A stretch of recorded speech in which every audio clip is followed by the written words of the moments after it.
आज की कहानी एक ऐसे तोहफे के बारे में है जो हमारे पास होता है, लेकिन अक्सर हम उसे समझ नहीं पाते। वक्त। जिंदगी की इस दौड़ में हम कितना कुछ खो देते हैं, ये कभी सोचा है? तो आज एक पल के लिए रुकिए और सुनिए ये कहानी। नमस्कार दोस्तों, मेरा नाम है ललित कुमार और मैं कहानियाँ लिखता हूँ। और आज की कहानी का शीर्षक है वक्त का तोहफा। ये एक सर्दी भरी शाम थी। रवि अपने घर के दरवाजे पर खड़ा था। आखिरी धूप की किरणों को पहाड़ियों के पीछे डूबते हुए देख रहा था। उसकी नज़र अपने हाथ पर बंधी एक पुरानी घड़ी पर गई। ये घड़ी उसके पिता की थी, सालों पहले दी गई एक याद। वक्त ने इस घड़ी को पुराना कर दिया था, बिल्कुल वैसे ही जैसे रवि और उसके पिता के रिश्ते को। कभी कभी जो छोटी छोटी चीज़ें हम साथ लेकर चलते हैं, वही सबसे ज़्यादा भारी यादें होती हैं। ये घड़ी सिर्फ समय बताने का जरिया नहीं थी, ये रवि को उन यादों का बोझ उठाने पर मजबूर करती थी जो वो भूल जाना चाहता था। एक हफ्ते पहले रवि के पिता का फ़ोन आया था। बेटा, मुझे तुमसे कुछ ज़रूरी बात करनी है, तुम घर आ सकते हो क्या? लेकिन रवि बिजी था, मीटिंग्स, प्रेजेंटेशन और वो कभी न खत्म होने वाला काम।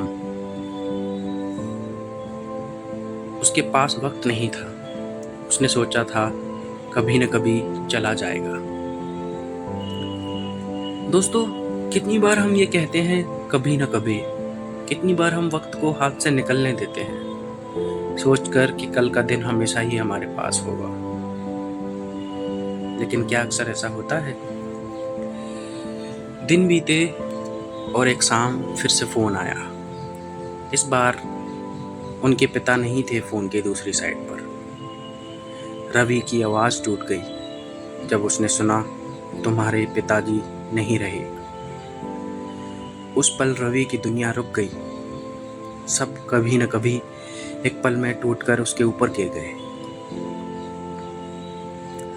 दोस्तों, आपने कब आखिरी बार किसी अपने से बात की? क्या आपने कभी उन्हें बताया कि वो आपके लिए कितने इम्पोर्टेंट हैं? या आप भी किसी कभी न कभी का इंतज़ार कर रहे हैं? रवि अगले दिन अपने बचपन के घर वापस आ गया, अपनी अनसुनी बातों का बोझ लेकर। वो घर के कोने कोने में चलता रहा, जहाँ हर एक याद थी, लेकिन आज सिर्फ खामोशी थी। अपने पिता के कमरे में